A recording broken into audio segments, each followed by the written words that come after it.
When I was young, I'd listen to the radio, waiting for my favorite songs.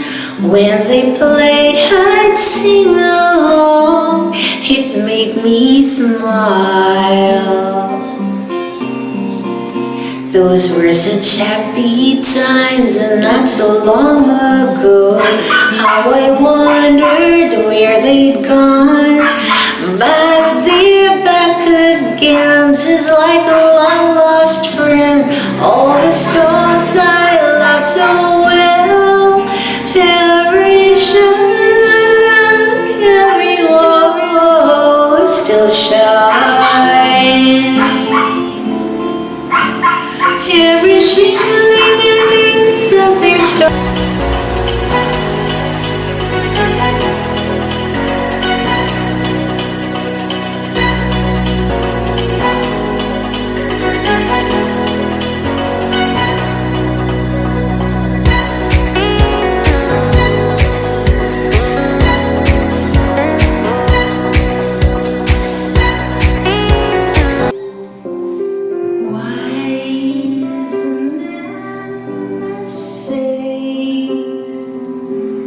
Only fools rush in,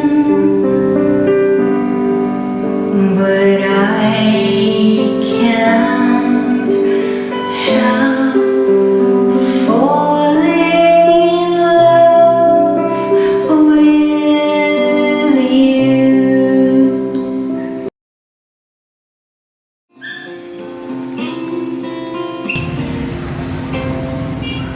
Looking back on how it was in years gone by, and the good times that I had, makes today seem rather sad. So much has changed.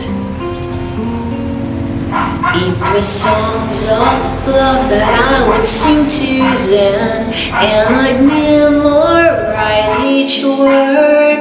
Those old melodies still sound so good to me as they melt the years away. Every sha-la-la-la, every wall still shines. Every shing-a-ling-a-ling that they're starting to sing so fine, so fine.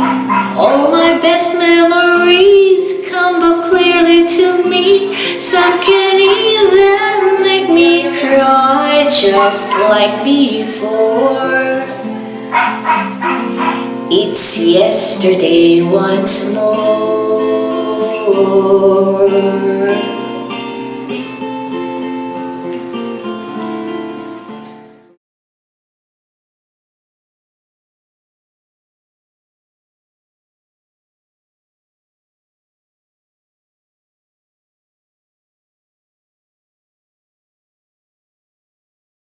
Hi, this is your student CLARISSA Talaga, and you can hear from the background I have to compete with the noise of thundering rains coming from storm signal number 2 Dante here in Quezon. So there is a storm advisory signal number 2 up in Quezon, and Quezon City is part of the municipalities in the province of Quezon experiencing bad weather.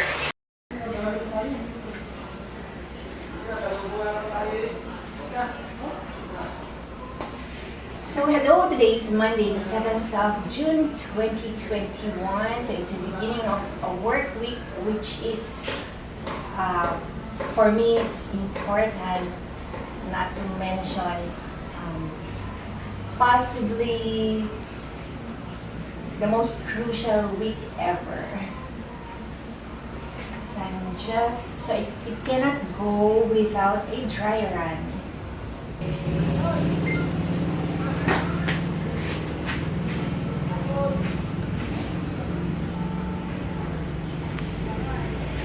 Apat nga na tinutulog. Ay, doon mo pa kukunin yung taxi. Para Solusyonan mo yung damage na ginawa ng itong mga ulol na kumpanya. Ayan, ako maniniwala at masasabi ko rin talagang LOA yan. Alam mo, kasi napupunta ako sa mga probinsya, di ba, pag weekend?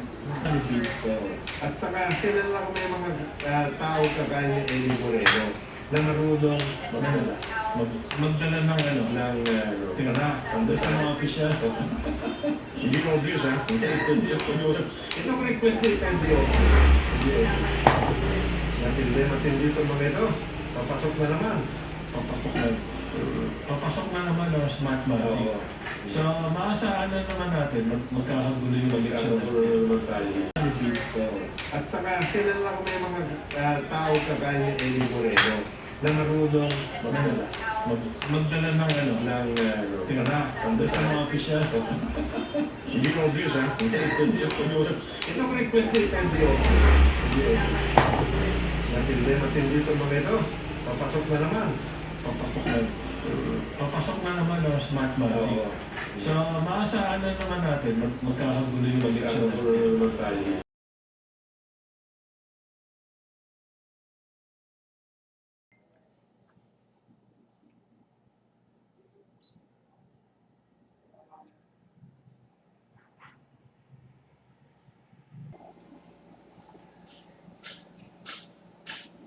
I am waiting for the phone to ring.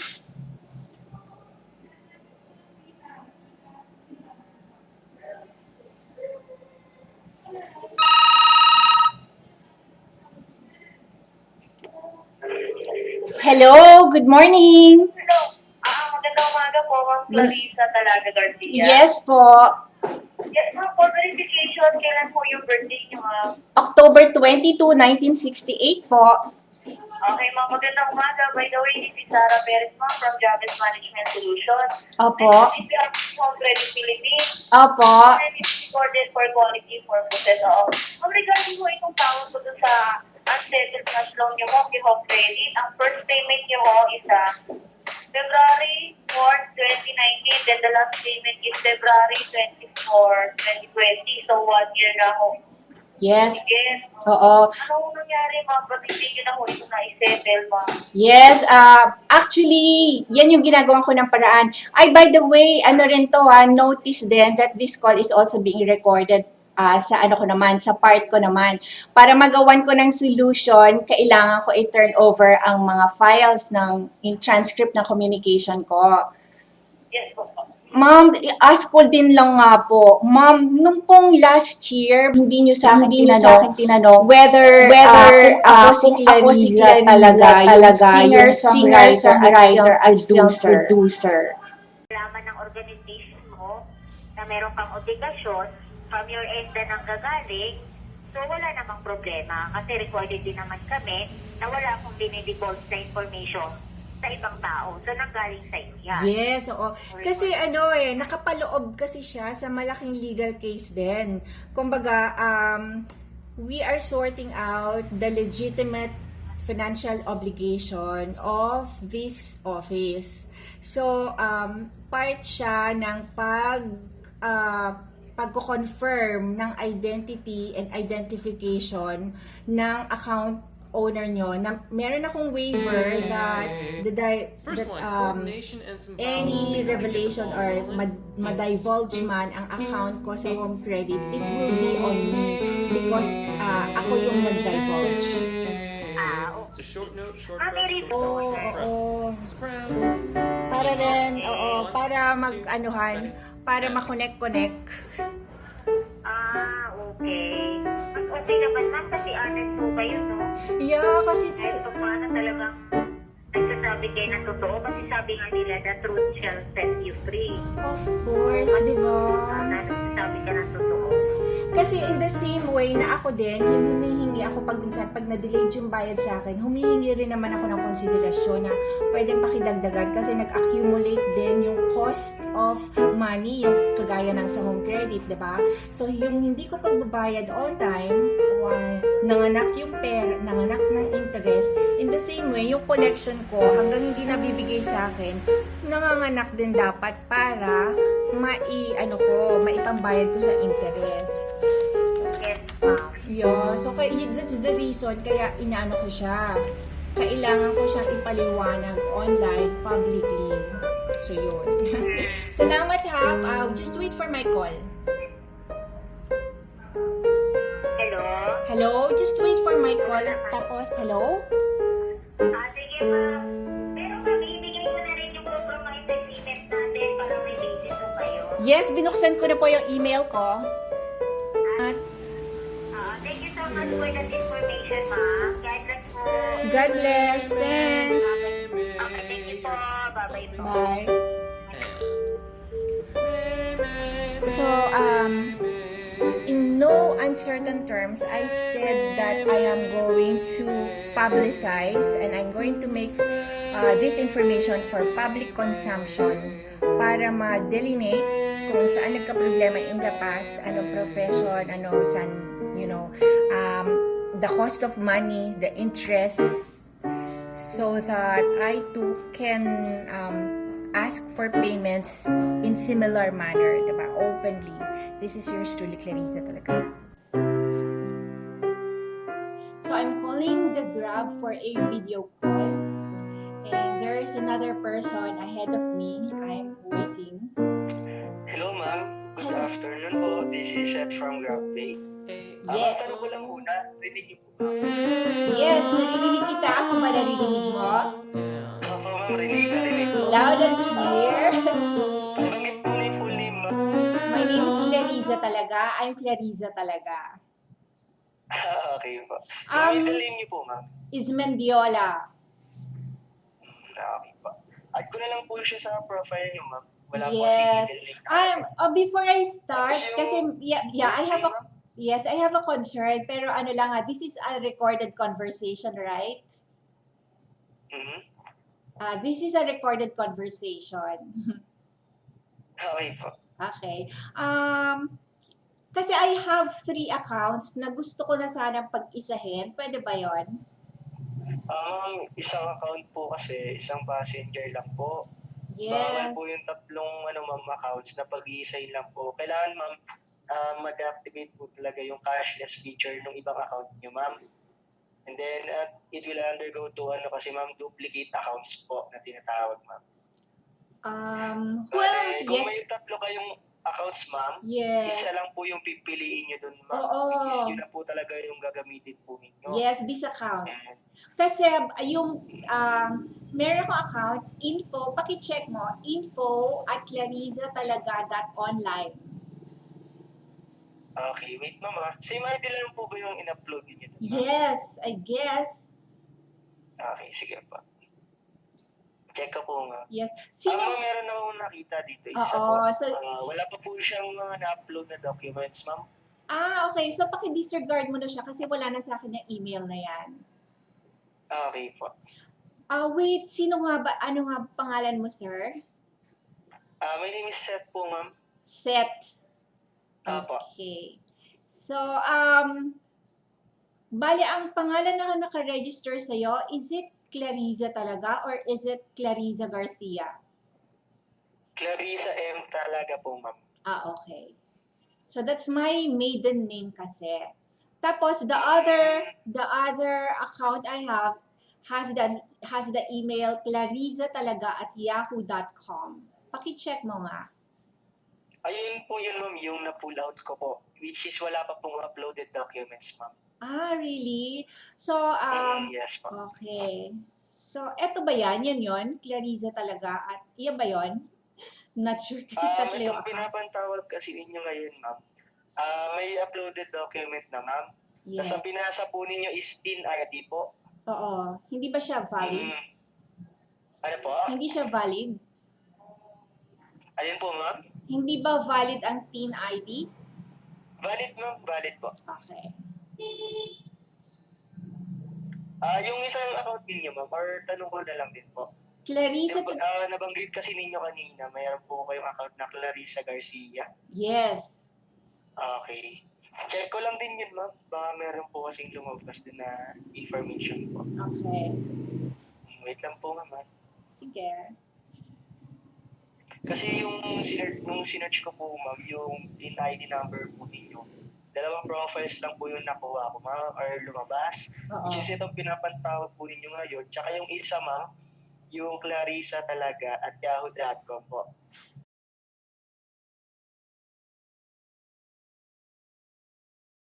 Isa rin pong diferensya, mas maliit po yung multa sa MMDA kaysa sa LGU. Sa LGU po, mas malaki, mga 3,000.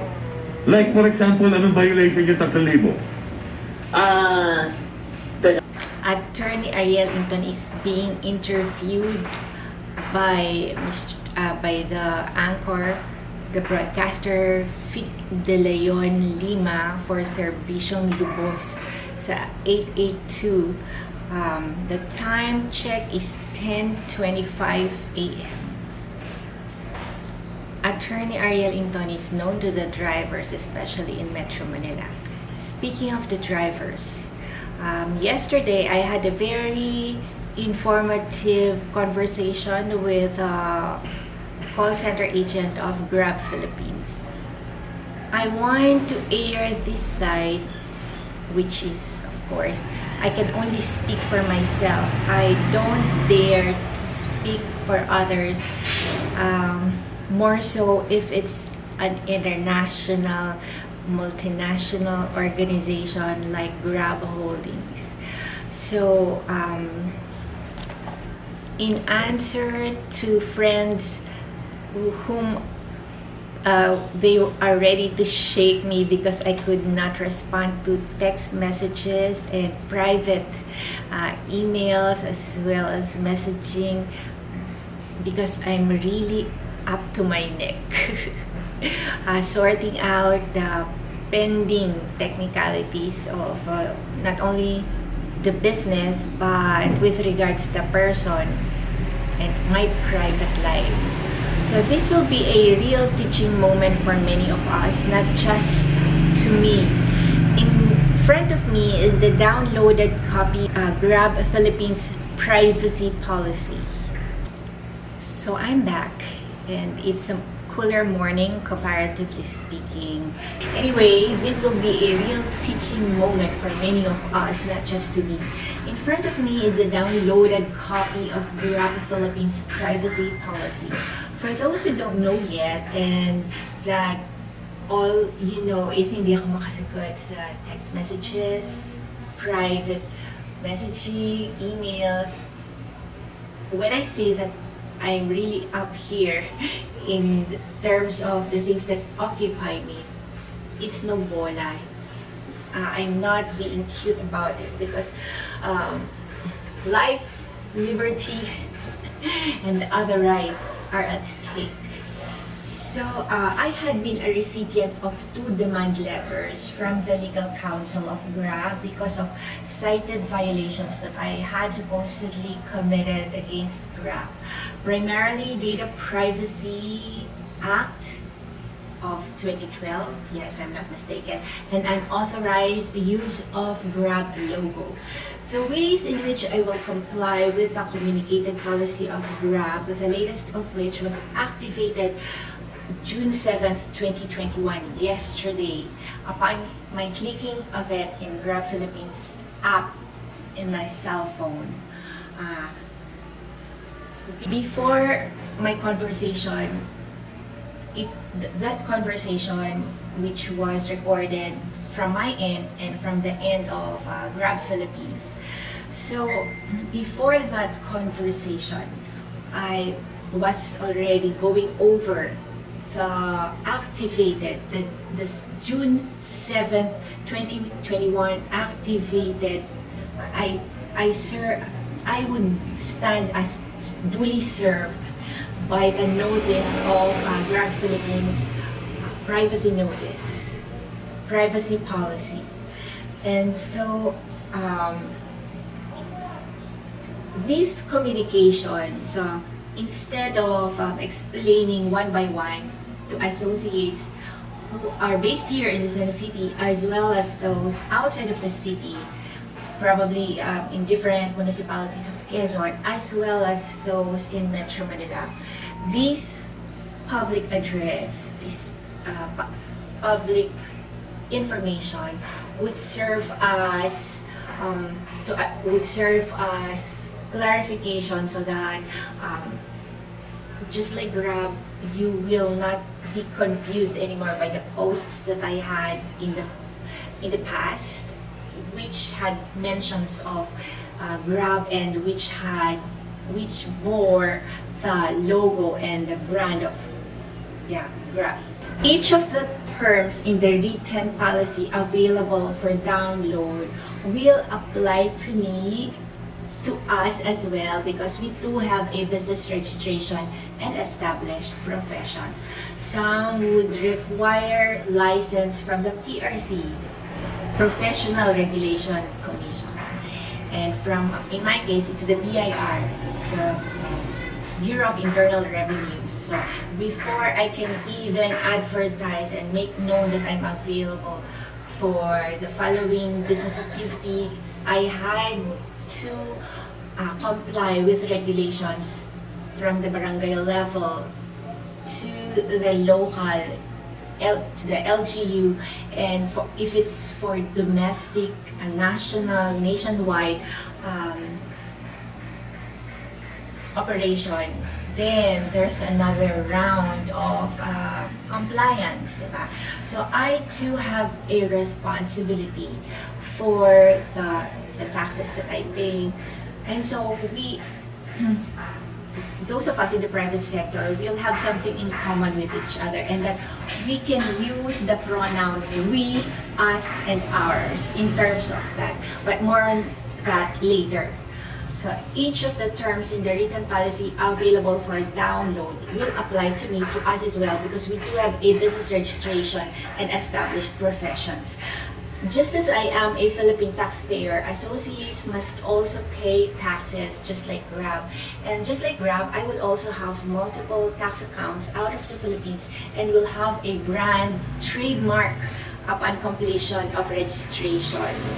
So it's not a stroll in the park at this time because of the current cash crunch and financial status that I am sorting out.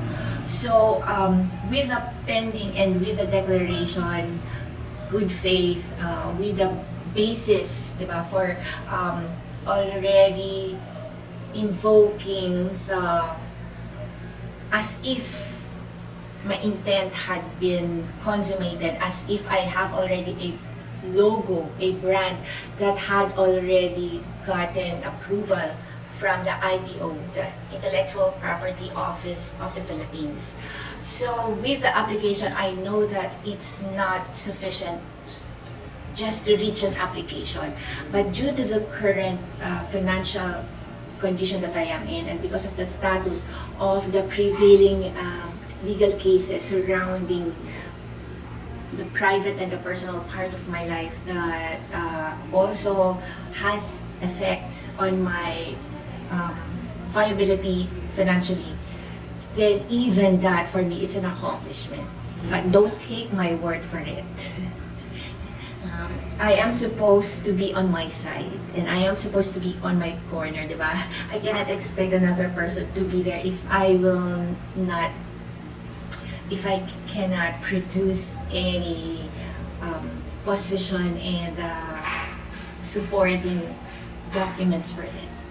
So the first time that I reported to a government agency how an attempted human trafficking has been happening to me was formally done 2016, but previous to that, I was already at NBI and Lucena PNP. So I only reached out to Grab Philippines last 2018. 2018, so that would make it 2019, 2020, 21. It's on the third year now. So there was an ongoing case build-up when I did so. From Republic Act number 9208, I learned that this law had been amended already. That this is about Republic Act number 10364, or the expanded anti-human trafficking law of 2012. Meron pong pattern of events na nag-compel sa akin na mag-execute ng affidavit to narrate the details of more or less 3 eventualities. Each time it would happen, each time these incidents will happen, it will result in any of the three eventualities. Come, now is the time to worship. Come, now is the time to give your heart. Come, just as you are to worship. Come, just as you are before your God. Come. When every tongue will confess you are God, when every knee will bow, still the greatest treasure remains for those who gladly choose you now. Come, now is the time to worship. Come, now is the time to give your heart. Come, just as you are to worship. Come, just as you are before your God. Come, willingly we choose to surrender our lives. Willingly our knees will bow. With all our heart, soul, mind, and strength, we